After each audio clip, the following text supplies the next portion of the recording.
Conclusiones generales de este coche y de este trayecto que hemos dicho. Hemos ido ciudad, carretera, autovía o autopista, ¿vale? ¿He ahorrado combustible? Sí. ¿He ahorrado dinero? El dinero viene de las dos maneras. La primera es de cómo conduzcas, por dónde conduzcas y según las circunstancias del tráfico ahorrarás más o menos. La segunda, obviamente, como todo coche, es si yo voy a repostar a una gasolinera de la Repsol va a ser más cara que una low cost. Con lo cual los litros de gasolina que haya consumido y que le esté reponiendo al vehículo me van a salir más caros que si no voy a una low cost, sea cual sea. Entonces, teniendo el factor de que vamos a mirar de repostar en gasolineras de precio medio bajo, sin ir a las caras, ya es un pequeño ahorro, sumado a la cantidad de kilómetros que le haya hecho en eléctrico, o que le haya podido robar en eléctrico, es un ahorro más grande. O sea, la suma de los dos hacen un ahorro grande. Entonces, yo salí de Barcelona, que me marcaba que el total de kilometraje es teórico, porque yo nunca llegué a apurar el depósito de gasolina, dejarlo en la reserva, sino simplemente cuando llegaba al cuarto o a mitad de un cuarto, lo reponía, o sea, repostaba otra vez y ponía combustible. Yo me di cuenta que los teóricos totales, porque nunca llegué a hacer todo el de esto, me salían cuando salí de Barcelona en 870 kilómetros, el teórico, el máximo total, que podía hacer el tanque de gasolina, y siempre es lo que te indica la autonomía, es solamente el tanque de gasolina, no cuenta con los kilómetros que tú puedas sacarle en modo eléctrico. Entonces, haces un cálculo estimado y dije, bueno, 870 y pico, más en un trayecto que yo hice una ruta larga de Barcelona a Burgos, el primer tramo, que es combinado entre autovía y carretera, sin saber lo que me iba a encontrar ni cómo iba a funcionar el coche, dije, bueno, le puedo sacar 900.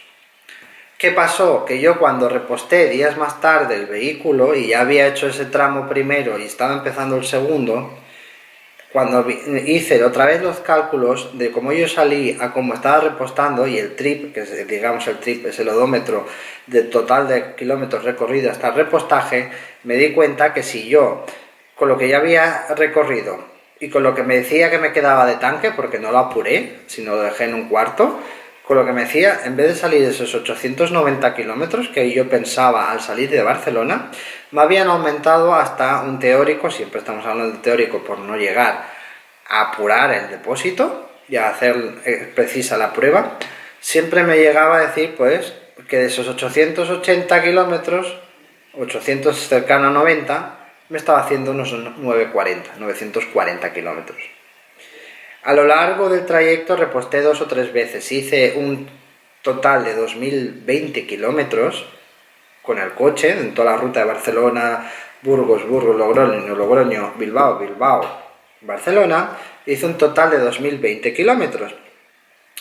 En total de gasolina, o sea, en total de euros gastados en depósitos de gasolina, porque yo tuve que devolver ese coche lleno y me lo dieron lleno, me gasté 100 euros. Justos, 100 con 50 céntimos, por ahí, no llega a 101. Entonces, redondeando a las malas, 101 euros, ¿vale? 101 euros, 2020 kilómetros. Ahora hagamos el cálculo. Mi coche que os he dicho antes es una C-Max, diésel, 90 caballos, tiene la ventaja que consume un puñetero mechero. Un mechero quiere decir que consume una media de unos 4,4, 4,3, 4,2, depende cómo le pise. Con lo cual, en un tanque me llega a hacer 1000 kilómetros. 1000 kilómetros representa, hoy en día, según el precio del diésel, en una low cost, aproximadamente unos 50 euros, para hacerlo redondo. 50 euros, yo hice 2020, son 100 euros, 105 en diésel. ¿Qué me gasté yo en este híbrido Niro? Por 2020 kilómetros y los depósitos que hice unos cuantos, la suma de estos de 100 euros con 100,1. Pues, conclusión global, este Niro, si lo sabes llevar, no tienes prisa y sabes darle el juego, sin ir pisando huevos, muy importante, no pisé huevos en ningún momento, no fui a 40 en carreteras de 90, no fui a la autopista en 70 cuando podía ir a 120, sino iba a 100, 110, 120. Y lo mismo con las ciudades, que no iba a 20, sino iba a 40, 50, 60. Entonces,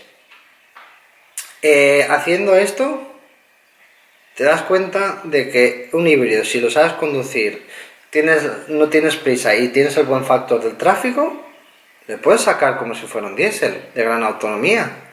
Vale, no es la repera, no es la invención del futuro, pero oye, te ahorras impuestos, contaminas menos, ayudas al medio ambiente y si sabes conducirlo, te ahorras dinero. No es un eléctrico, no es un coche que la electricidad sea gratis, por decir, no, es que me ahorro muchísimo dinero, pero sí que te ahorras más que en gasolina. Vale la pena, digo yo, al menos pensados vosotros. Próximamente me quiero coger un Toyota con cambio CVT y ver las diferencias sonoras, comportamiento, rendimiento y gasto de gasolina. Primero porque ahora que lo he probado y lo sé, me sabe mal que la gente me esté diciendo todo el rato pues que el híbrido no sirve más que para la ciudad, que es más gastón, que no sale a cuenta, que no sé qué. A ver, el híbrido no es la revolución, pero si hoy en día, como yo, que tengo un diésel antiguo, me quiero cambiar el coche y estoy mirando de cambiarme un coche, obviamente por tirar me gustaría un superdeportivo, me gustaría un deportivo eléctrico, un Tesla. No tengo dinero yo para coger ese tipo de coches nuevos. ¿Puedes vivir con un eléctrico? Claro que puedes vivir con un eléctrico, pero no puedes improvisar. Igual que en una gasolina puedes improvisar, en este híbrido también puedes improvisar, hacer las rutas que tú quieras en el momento que quieras. En un eléctrico, si quieres improvisar, tienes que mirarte las condiciones, de dónde vas y cómo, para no quedarte tirado, o para no gastar más tiempo de la cuenta. Obviamente no estamos hablando de gastos, de lo que ahorras en un eléctrico o un híbrido. No tiene nada que ver, son mundos diferentes. Entonces, mi idea en un futuro cercano de 2-3 años es cambiarme el coche viejo diésel que tengo y comprarme, si no mejora mi situación, un híbrido porque será lo que pueda pagar. Entonces, como será lo que pueda pagar, he empezado ahora a probar un Kona porque tiene este tipo, un Kia Niro, perdón, porque tiene este tipo de cambio de marchas y después quiero probar un CVT y ver cuál es el que más me gusta, cuál es el que me ofrece mejor rendimiento y como el baremo de precios de ambas marcas suele estar muy igualado, a partir de ahí escogeré qué modelo quiero y según qué dinero tenga, cuál me puedo permitir. Los consumos de este Kia Niro a lo largo del viaje, cuando yo salí, como es un coche de alquiler, marcaba un consumo elevado de unos 6,8 litros a los 100. Cuando yo lo cogí, este consumo obviamente fue a menor, siempre dependiendo del tipo de orografía del terreno, o sea, de la geografía del terreno, si era subías, bajabas, si eras en carretera, autovías, autopistas. Lo mínimo que he conseguido ver reflejado en el coche son 3,6.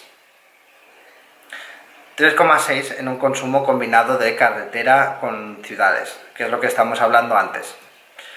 Lo máximo que llega a ver, 5,2. Con mucho consumo en autovía, autopista, que es donde menos ahorramos combustible. Y después, anomalía, que lo hice aposta en el aspecto que ya era muy consciente de lo que quería conseguir, es que a la vuelta, el último tramo del trayecto, al volver a Barcelona, desde que entré por la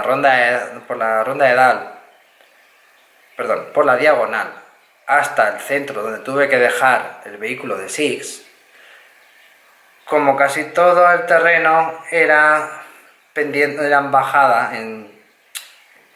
bajada, y no había mucho tráfico en ese momento en Barcelona, me pude permitir el lujo de hacer diagonal, bajar por un par de calles que no me acuerdo cuáles son, hasta el parking de Six, que casi todo es bajada, parándome en semáforos, en cruces y acelerando paulatinamente y despacio para no llegar a hacer saltar el motor de combustión, mi consumo del último tramo, que fueron 5 kilómetros, 6 kilómetros, fueron de 0,0. No gasté nada, no se encendió el motor de combustión desde que entré por la diagonal hasta que llegué al parking de Six y dejé el coche. Esto es una situación muy rara que se dé, porque quiere decir que desde que yo entré, como pasaron 20 minutos entre el tráfico, bueno, más que el tráfico, los semáforos de Barcelona, el dar vueltas, pasaron como 20 minutos. Entonces el ordenador hizo un cálculo estimado y como vio que no había usado el motor de combustión desde que entré en la ronda, en la diagonal, perdón, hasta llegar al parking de Six y dejarlo, como vio que no gasté nada, y yo lo hice aposta, fui lento en el aspecto de no entorpecer a los demás, pero no acelerar bruscamente para encender el motor de gasolina, ni intentar ir a modo vela, sino intentar ir muy suave, directamente salió 0. Así que, generalmente, mínimo 3,6, autovía 5,2, 5,3, 5,5 máximo, y carretera 4,4, 4,5, 4,1, 3,9, es raro, pero bueno, se da. Está bien, a mí me gustó.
Así que me despido del vídeo con esto. Han sido 3 partes, esta es la conclusión, es la cuarta.